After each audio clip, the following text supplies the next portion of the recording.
Good evening and welcome to another episode of my Cherie, an alternative and avant-garde TV show that devoted to art, beauty, photography and music and much, much more. In general, devoted to life and the lifestyle. My name is Cherie Laurent, and I am going to be your host for tonight's episode. So please sit, relax and let's enjoy our journey. Last week I talked about something I found and I believe is very important, about angels. Also I talked about my experience, my personal experience and my discovery, or what I believe in pre-death experience that I shared with you. And according to that I received incredible amount of emails telling me about similar stories about both. I was very happy that a lot of you believe in what I believe, and hopefully the ones that do not believe, maybe we make them understand and make them realize and make them maybe turn or change their mind to start to believe of messages from the universe that come to us to inspire us, to direct or to show us the way, either to a warning or also to inspire us to choose the right direction. So between the messages of Instagram, Facebook, emails, comments you make and you left on videos on YouTube, or even emails you send us through your website, I'm very grateful to all your feedback. And I think, or I believe, in this time that we live in now, it's a very critical time for all of us. As example, today I filled my car with petrol, and normally it's $70 Australian. Today was $95. Also, I was trying to go for grocery shopping, and I talked about it last time. Interesting how we all experience that the grocery shopping becomes so expensive. And simple thing, as example, I am vegetarian. I don't eat meat, I only eat fish, and I only eat it very, very small amount because there's always fight with the way your body looks and shape, and I model a lot of dresses, so I always have to keep myself in a certain weight. So the vegetarian option, which a lot of you ask me, how do you keep your body look like that? So I'm sharing my secret with you. Actually, I am mostly, let's say, 70% vegetarian. So I eat a lot of salad, and I'm just like, I call myself rabbit. I eat apples. Not like the old day when I was younger, I used to live on 5 apples a day. Now I don't do that. So I eat more healthy, and still I could realize the difference of the price of my grocery shopping that a lot of you talk about with me when I go out, how it's increased. And we all understand that the whole economy going down, and that's because the war on Ukraine. We're all paying big price, and that's obviously in return create a lot of pressure on all of us. But on top of that, we went out of Corona for a long time, and the depression and the uncertainties, all the darkness that comes with the Corona story, we never finished. And then we started with the Ukraine war and all the footage we see, and we are a human being and we get affected when we see people struggle and suffer. Well, I do personally. It breaks my heart. And at the same time, on top of that, recently we watch all this shooting in America. Especially I have a very prominent guest with me, which has always become part of the show, and some of you send me email asking me about him, which is Don. And Don is going to be back. He's only very busy with his family, as his wife has a car accident in Canada, and he left. I think I mentioned that before. His son have 3 children, that lost their mom, and normally Don is wife taking care of the children. So when the wife had a car accident, Don has to take part of taking care of the children until the wife will come back, and plus his job and plus all the responsibility. So yes, I am in touch with him and he's well, and I do miss him on the show like you do, but hopefully he will be back when he sorts his life with what's going on. Having those news about shooting, we are going to June now in Australia, and until now there's a 27 case of random shooting, and yes, they blame it on mental illness and all this, but in the end of the day, this is innocent souls being wasted and lives, and especially the last one was children. So we just need messages of faith, whatever faith you could hold on with, because honestly, I use faith all the time, and that's what got me through everything in life, including war or corona or illness or so many things lost. You know, if I didn't have faith to hold on to, I don't think I would be here. So last week we talked about angels, and I told you a story about what I believe the inspiration of my song Daddy, and thank you that you all loved it. I was told to put my heart on my sleeve and was very emotional, and that's true, and thank you, because I did. And until now I can't sing the song without crying in the end of it, and I can hear it without feeling my body paralyzed position for a few seconds after listening to it. As an artist, when you create artwork, either people like it or don't like it, the artwork is like the doves I use on the show, which is messages of peace, but also messages of love from my heart, creative place, and let it go through the universe to reach whoever will reach, and hopefully will comfort them, will inspire them, make them understand, and make them think, and maybe make them change something.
People asking me if I could talk to the network to have an earlier time, because I understand a lot of people need to watch this show, because we talk about subjects that mean a lot to so many people.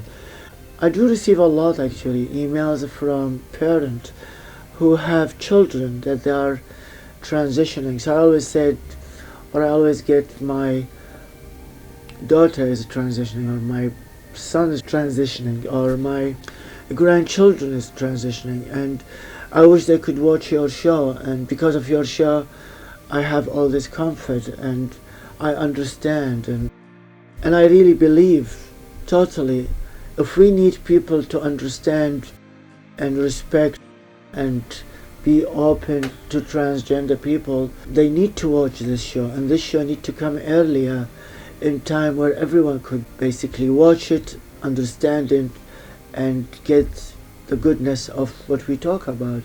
As example, when we talked about faith, or death, or even sustainability, or even globalization, or even global warming, or even violence against women, or even discrimination.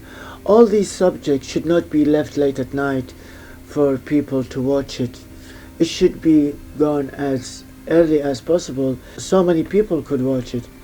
But the truth is, this show is going to be shifted to 11:30 at night in Australia, and also it's going to be on Monday in Australia, but in America it's on Roku TV and also on Get Happy Network streaming, and hopefully we will be keep taking the show further and further until we reach to a commercial network one day.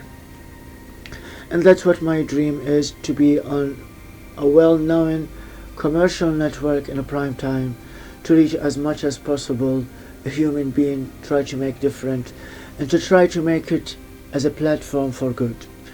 So if you like the show to be earlier, you the audience, you could contact the network and ask them, because I raised my case, I couldn't do it, and we are getting even later.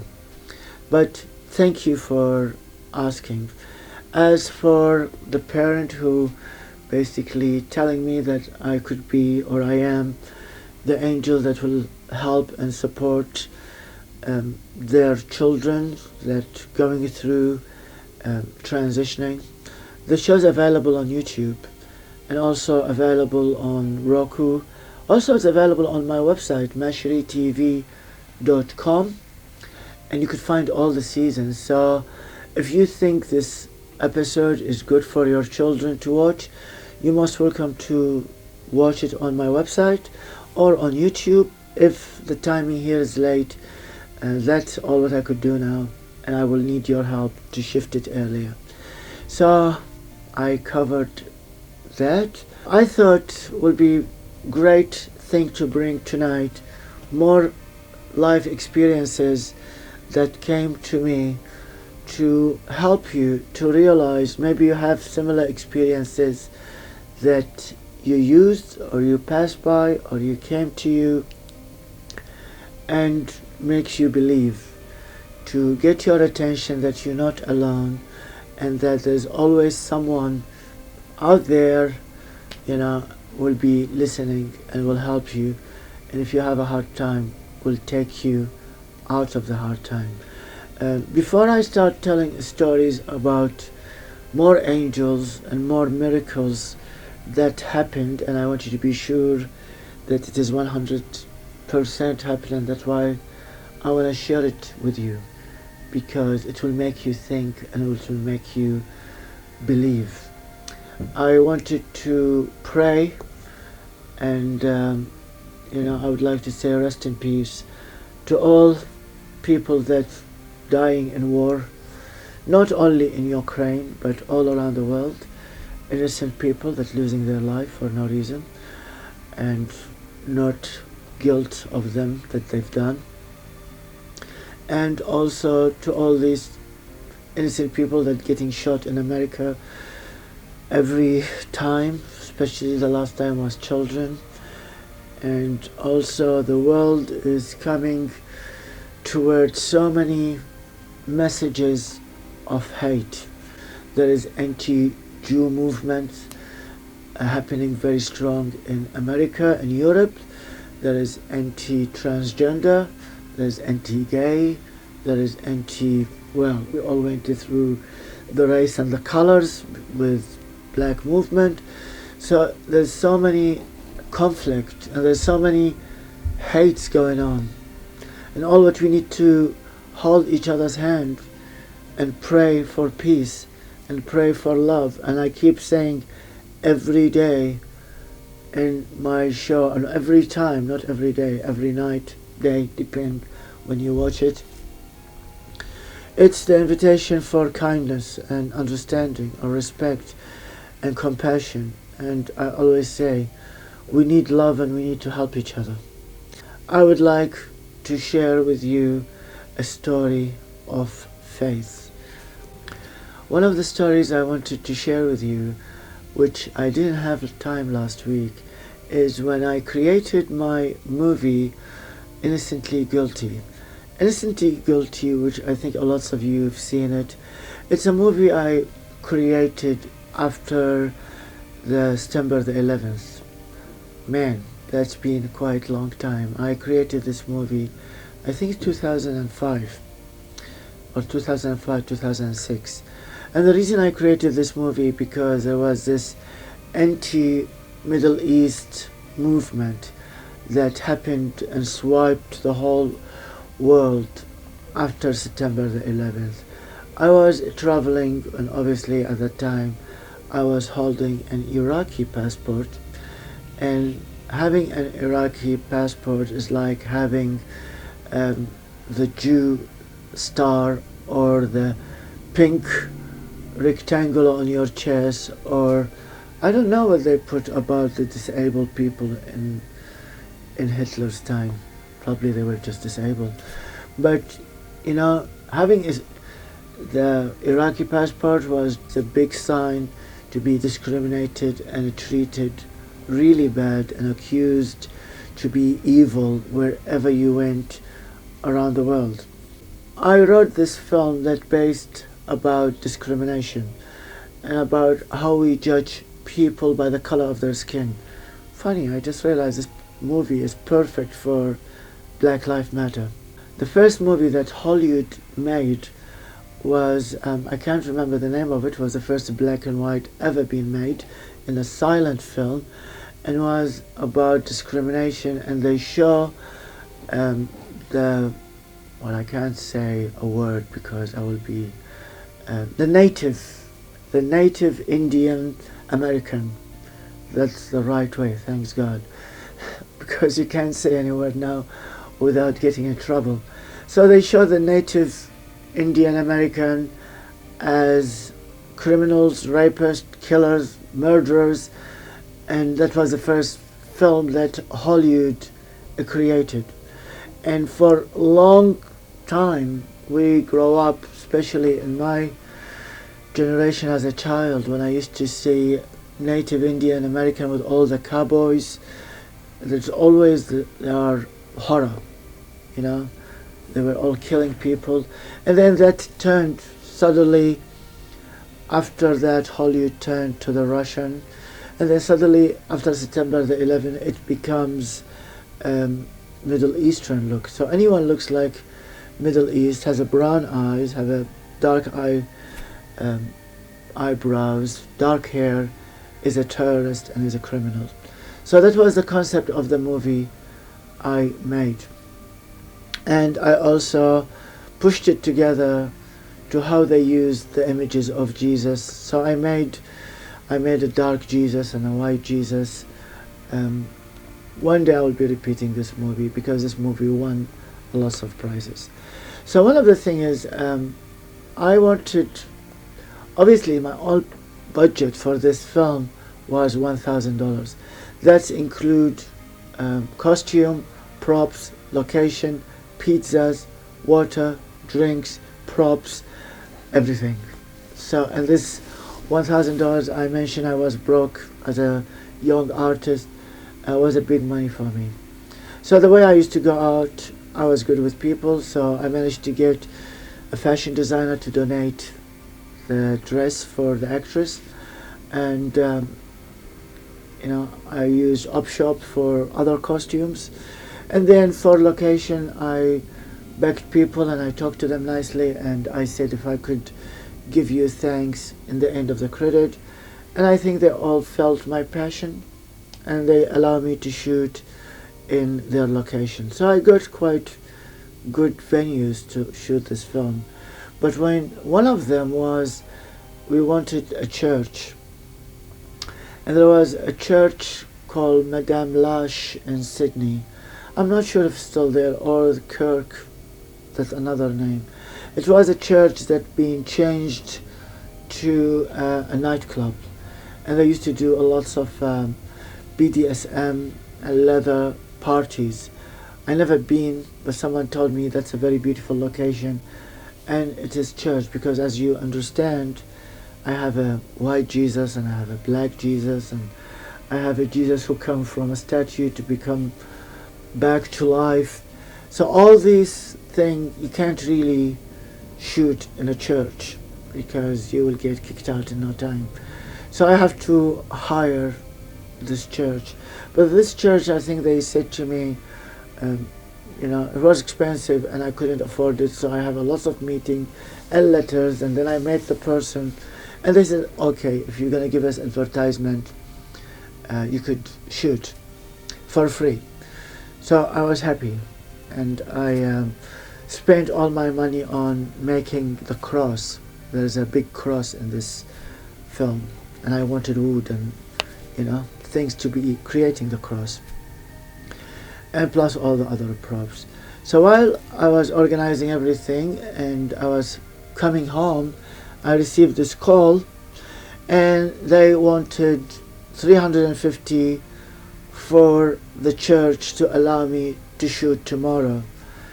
And I said, but you allow me to shoot for free, and I spent all my money on props, and I paid the camera person, and I have no money left. And they said, no, if you're not gonna pay us the $350, you're not gonna shoot there.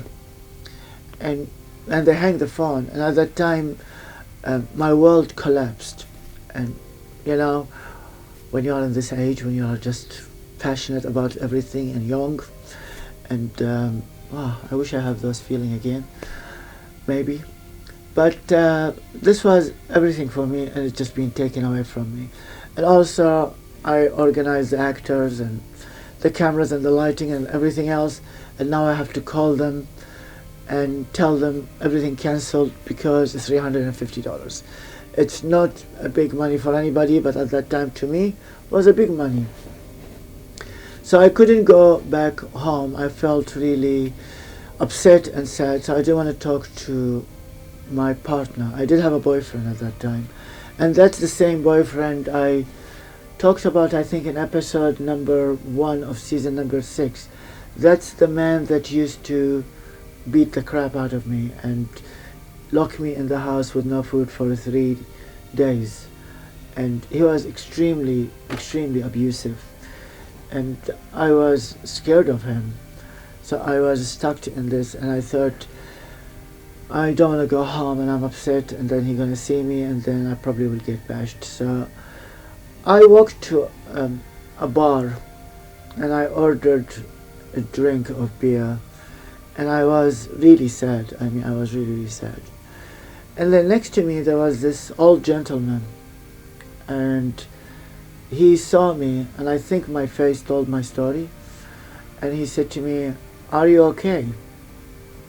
And I said to him, no, I'm not okay. And he said, how can I help you? And I said, I don't think you could help me. I'm okay, just leave me alone. And then he said, I can't leave you alone, you look really bad. So I said to him the story. I told him the story of my film. I said, this is the film I wrote, that is the story, and I was supposed to be shooting it tomorrow. And then the place called me just now, and they wanted $350, and I don't have this money. So my dream fell apart, and there will be no film created. So this guy his name is Randy. It was my first time meeting someone called Randy, and he was American. He was from America. I think he was also from Florida, as I remember. And when I told him the story of the film, he cried, and he wiped his tears, not because my story, because the story of the film, because it was about discrimination. And he put his hand in his pocket and took $350 and gave it to me. And at that time, you may know, this amount of money from an older man, my first thing come to me is like, no, I'm not taking it, because obviously you need something from me I'm not gonna do. And I said, I can't take this money, what do you want? And he said, you told me a story, I could see the passion in your eyes, I could see what this meant to you, and I love films, I love artists, and you are starting your path And this $350, I could spend them on drinks or gambling tonight. And I think probably you saved me not to get drunk and not to spend them on more gambling. I want you to do your film. And I said, you sure you don't want anything else? And he said, no, I don't want anything from you. So I took the money and I gave him a hug and I said, thank you, thank you. I will say thank you to you on the credit. So I said, what is your name? And he said, my name is Randy. And I said, can you give me email? I will send you a copy. And he said, don't worry. So if you look at the credit on this film, in the end was thank you to Randy. And that was the angel that got sent to me at that moment as a new artist to start my film. I took the money and I was flying. I was so happy. And I went home and the abusive boyfriend saw me and he saw the money. I said, look, they called me and they said they wanted this money, and I realized I will never have the movie done. And then I went to the spot and I met this guy, his name is Randy, and he gave me the money. And he looked at me and then bang, he punched me in the face, mostly broke my cheek. Because he said no one gives someone $350 unless you did something. And I said, I didn't sleep with this guy. I didn't do anything with this guy. I gave him a hug and I said thank you. That's all. He did not believe me. And in the end, sorry about touching my face. In the end, I went the next day to shoot the film and I have all this black and you don't see it in the film. I covered it with a lot of foundation and stuff. But we talk about angels and we talk about some people could come to you from nowhere, from any place of the world, appearing in your life at that moment and help you. So that's maybe make you believe when you come to a dark moment that always believe that something gonna happen. And whatever you wanna call it, God, universe, Buddha, Muhammad, Moses, whatever you wanna call them, they're there for you. And if you believe in them, they will come to help you. Thanks God we don't have shooting here, but the show goes to America. So please, if you are watching, rather than going out and shooting people, drop the gun and go and hug people. Give them love and take their love back. That's what you need. That's what we all need. That's what everyone needs. I love you. See you next week. Take care. Bye.